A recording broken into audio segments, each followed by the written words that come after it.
Les Toyota hybrides, ça fait très longtemps qu'on en connaît. Par contre, les Toyota fortes en style, c'est un petit peu plus nouveau. En fait, c'est la toute première génération du CHR en 2016 qui a inauguré des lignes plus originales que les autres Toyota d'alors. Le moins qu'on puisse dire, c'est que ça a plu au public, puisque rien qu'en France, le CHR s'est écoulé à plus de 110 000 exemplaires.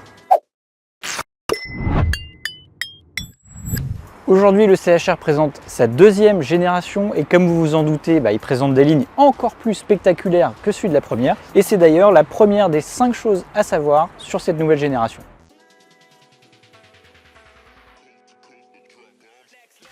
Alors, ce n'est pas parce que la première génération du CHR a bien fonctionné que la deuxième génération s'est contentée de recopier ces lignes. Au contraire, il présente un style très différent. On peut déjà commencer par la face avant avec ce museau un petit peu en pointe, cette prise d'air vraiment immense qui est encadrée par des barrettes noires qui sont reliées au feu en forme de C. Ça avait été inauguré par la nouvelle Prius. On passe ensuite sur le profil avec des inédites poignées affleurantes. Ça, c'est une première chez Toyota. On se souvient que la précédente génération avait des poignées arrière qui étaient camouflées comme ça dans le montant. Alors le montant, il a toujours une forme assez particulière en forme de C. Et sur cette génération, l'autre nouveauté, c'est qu'on peut avoir une peinture noire sur toute la partie arrière. Ça rappelle un petit peu le concept de la coupe franche qu'il y avait chez Peugeot.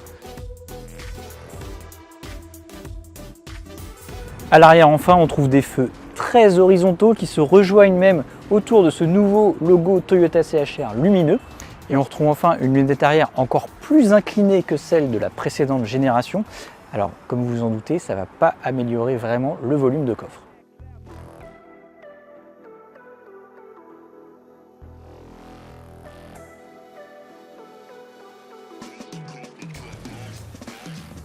En fait, il n'y a qu'une seule chose que le CHR n'a pas changé par rapport à la génération précédente, et c'est assez rare pour être signalé, ce sont ses dimensions. Il fait la même longueur, il repose sur le même empattement, et comme il n'est pas magicien, l'espace intérieur ne progresse pas.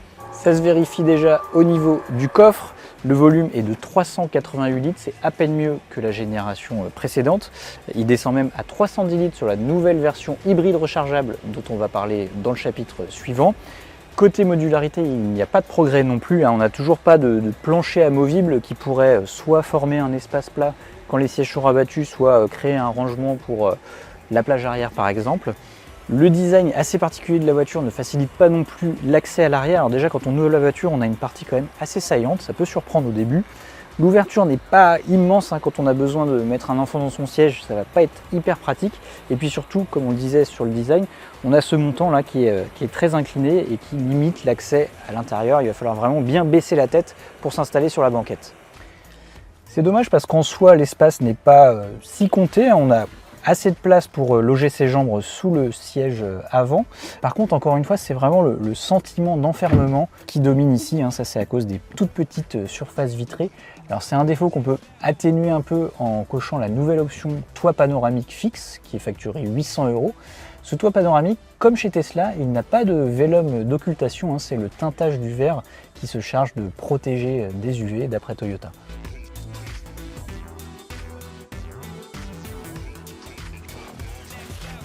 On passe à l'avant avec une planche de bord, là encore très différente de celle de la génération précédente, même si le dessin est plus sage que celui de l'extérieur. Alors on a une console centrale qui est légèrement orientée vers le conducteur, qui est assez séparée du côté passager avec ce gros renfort qui est ici. Sinon la finition a pas mal progressé. Côté rangement, on a ce qu'il faut, sous la coudoir, sous la console centrale.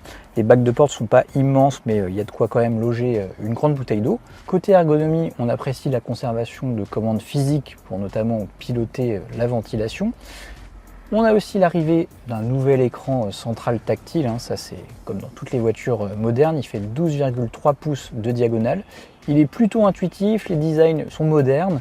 Alors le seul problème, à notre sens, il ne commande pas assez de choses, et notamment tout ce qui est réglage des aides à la conduite. Tout ce qui est aide à la conduite, ça se passe au niveau de l'instrumentation numérique.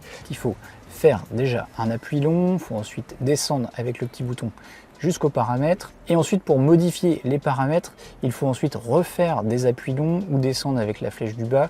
Tout ça avec des abréviations difficiles à comprendre. Bref, c'est vraiment pas intuitif. On aurait vraiment préféré pouvoir désactiver l'aide au maintien dans la voie ou l'alerte de survitesse directement depuis l'écran central tactile, parce que là, c'est alors rigoureusement impossible en roulant et ça va demander pas mal de temps à chaque démarrage puisque toutes ces aides seraient actives avant chaque démarrage.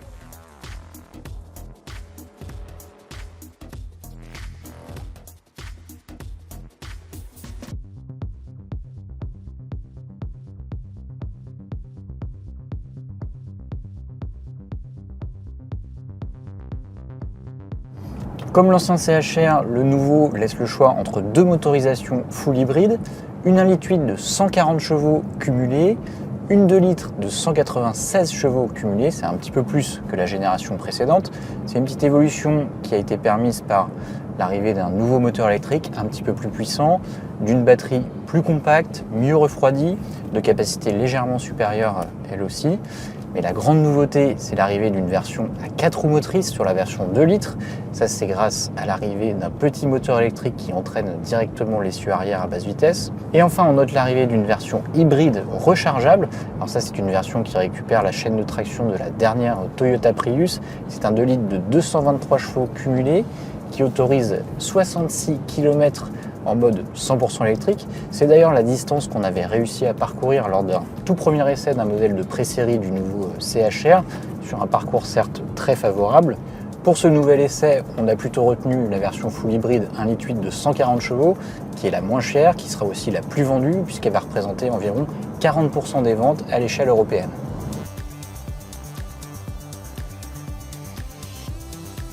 Au volant du CHR, on trouve une position de conduite assez haute, ça plaira aux gens qui aiment bien dominer la route.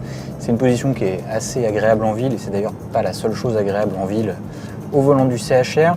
Ça, c'est dû à la direction qui est très douce, le diamètre de braquage réduit, la bonne visibilité périphérique. Alors ça, c'est plus dû aux caméras 360 qui sont très bien faites, plus qu'aux surfaces vitrées qui restent assez réduites. Et puis c'est toujours en ville que la chaîne de traction full hybride reste la plus pertinente et la plus agréable. Les phases de roulage en mode 100% électrique sont toujours assez rares, c'est jusqu'à 15 ou 20 km/h au décollage, ça peut être jusqu'à 50 km/h quand on est à vitesse stabilisée, mais voilà, ça demande de toujours bien éduquer son pied droit, d'avoir toujours un œuf sous le pied pour essayer de ne pas réveiller le moteur thermique. Malgré ces phases assez rares, la consommation est quand même très réduite.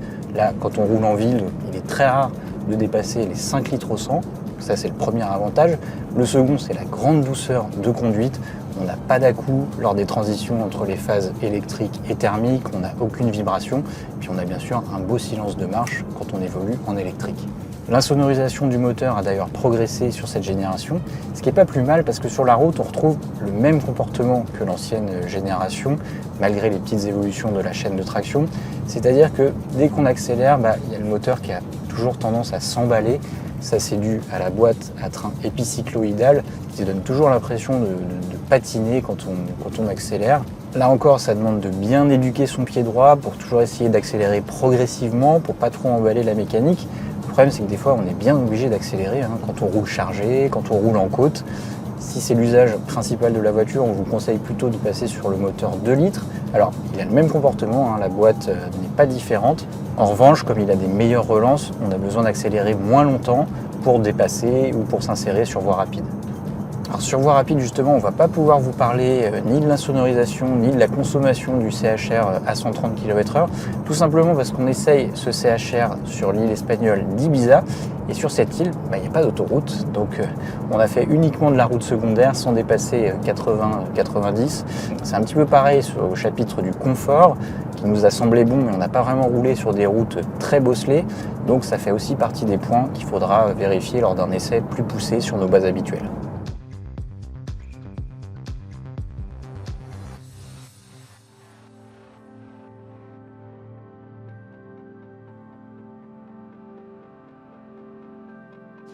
Le nouveau Toyota CHR sera lancé en janvier 2024 à partir de 34 900 €. C'est 1 500 € de plus que l'ancienne génération en prix de base. Pour la finition dynamique qui sera la plus vendue sur notre marché, il faudra compter 2 000 € de plus. Mais en fait, c'est ensuite que les prix grimpent assez vite Par exemple, pour cette finition collection qu'on avait ici à l'essai, il faut déjà compter 41 400 €. Et si on veut les équipements les plus innovants et inédits de cette génération, comme les caméras 360, l'affichage tête haute, la clé digitale qui permet d'avoir, comme chez Tesla, sa clé de contact directement sur son smartphone, il faut aller chercher les finitions premières, et là les prix grimpent très vite. Elles obligent d'ailleurs les motorisations les plus puissantes, et le clou du spectacle, c'est la version hybride rechargeable qui peut atteindre 53 400 € en finition haute. Alors la dotation est très complète, on vous la détaille d'ailleurs dans notre article qui est en lien dans la description de cette vidéo. Mais 53 400 €, c'est le prix de la concurrence premium comme le BMW X1, comme le Mercedes GLA, c'est quand même assez osé.